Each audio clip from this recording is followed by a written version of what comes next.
Have you ever wondered why so many people know Bible stories, but never really let them change their lives? It's shocking, but most of us go through generations forgetting the very lessons meant to guide us. Tell the coming generation isn't just a suggestion, it's a challenge. If we don't pass on these truths, history repeats itself and faith grows shallow. Imagine a world where every child actually understood God's power, His justice, and His faithfulness. How different would life look? In the next few minutes, you'll discover how one psalm, one story, can shift your approach to teaching, remembering, and living God's truth today. Then, let's read the chapter together. My people, hear my teaching. Listen to the words of my mouth. I will open my mouth with a parable. I will utter hidden things, things from of old, things we have heard and known, things our ancestors have told us. We will not hide them from their descendants.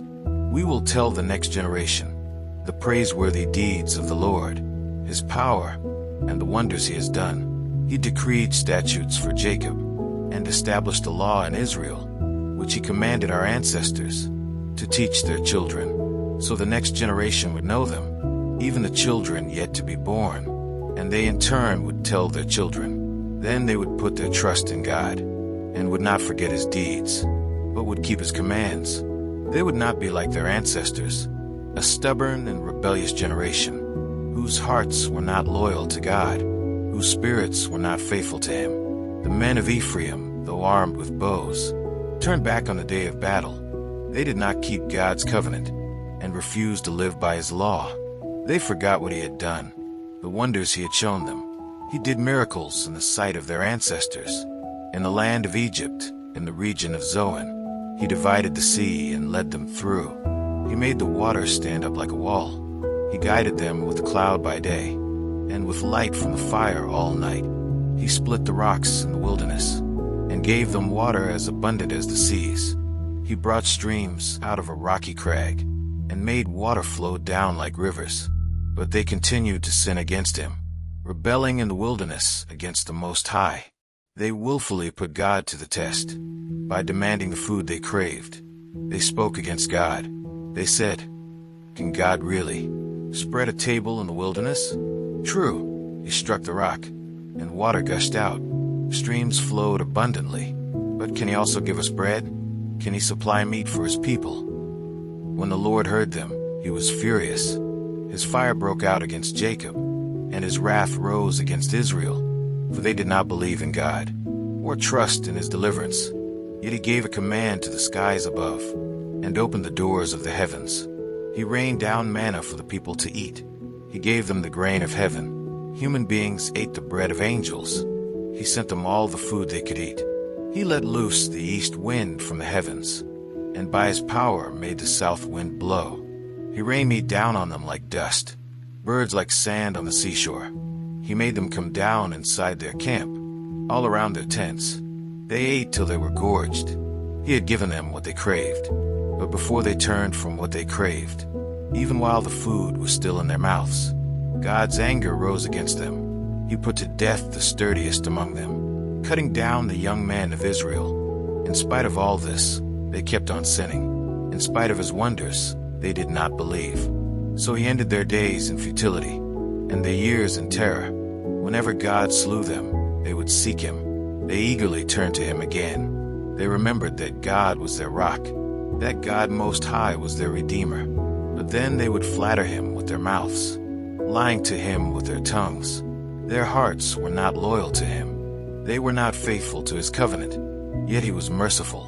He forgave their iniquities and did not destroy them. Time after time He restrained His anger and did not stir up His full wrath. He remembered that they were but flesh, a passing breeze that does not return. How often they rebelled against Him in the wilderness and grieved Him in the wasteland. Again and again they put God to the test. They vexed the Holy One of Israel. They did not remember His power, the day He redeemed them from the oppressor, the day He displayed His signs in Egypt, His wonders in the region of Zoan. He turned their river into blood. They could not drink from their streams.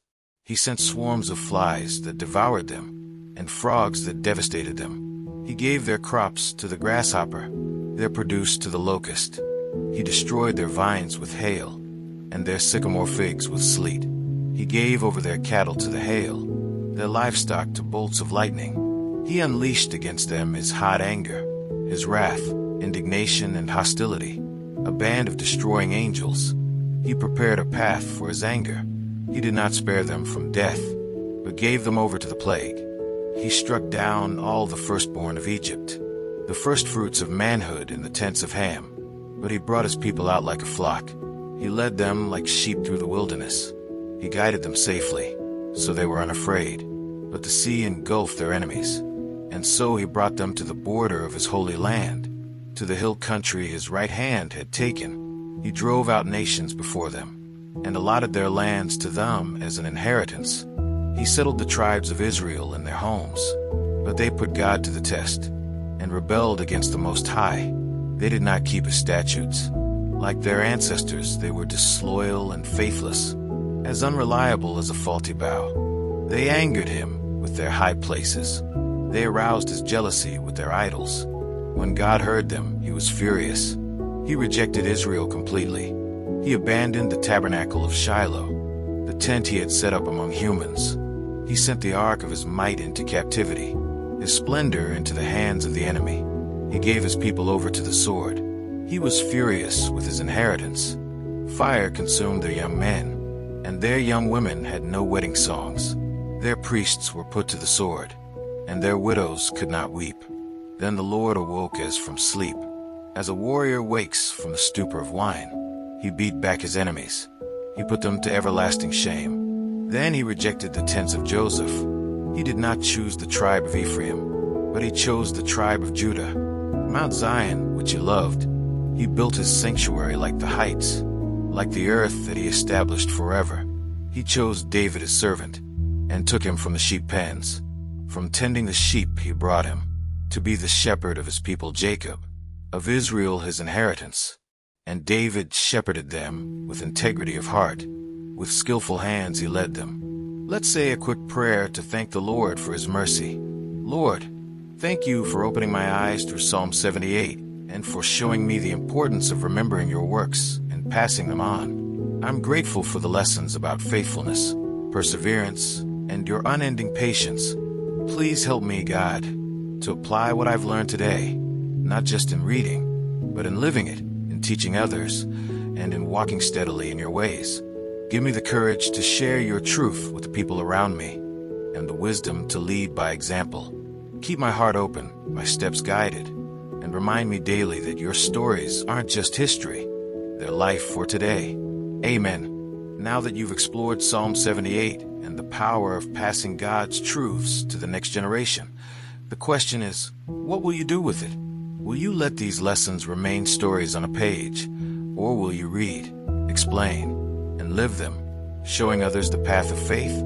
Think about one practical step today. Maybe reading a chapter with your children, sharing a verse with a friend, or journaling God's work in your life, and see how it can transform both you and those around you. Faith isn't meant to be hidden. It's meant to be shared, taught, and remembered.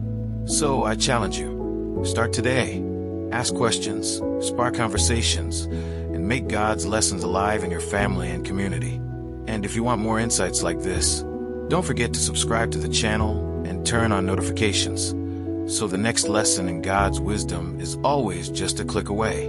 And as always, don't forget to check the last video and learn more about the scriptures.